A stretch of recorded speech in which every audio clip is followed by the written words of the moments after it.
Lately, I've been more focused on correcting my form while exercising and being more mindful of my posture. This prevents injuries and future imbalances within the body. One imbalance I struggle with is an anterior hip tilt. Wikipedia states that an anterior hip tilt, or pelvic tilt, is when the front of the pelvis drops in relationship to the back of the pelvis. For example, this happens when the hip flexors shorten and the hip extensors lengthen.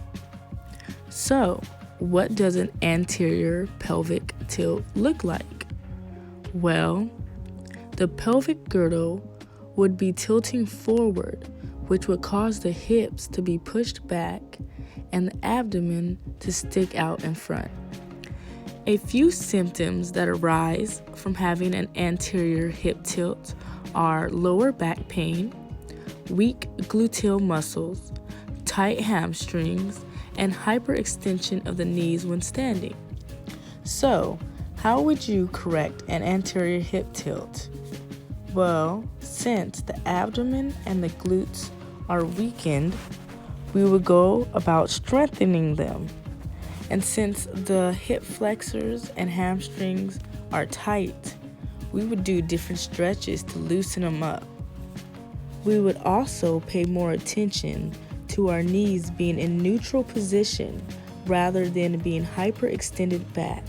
Working on fixing those few things will not only help correct your pelvic tilt, but can also help eliminate chronic back pain.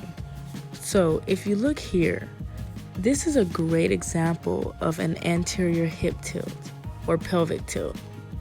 As you can see, my glutes are pushed back and my abdomen is dropped down in the front. And sometimes this can be perceived as you having a gut or a protruding stomach, but it's just bad posture. If you pay attention closely, right here you can see when I become aware of my posture. And boom, just like that, the gut's gone.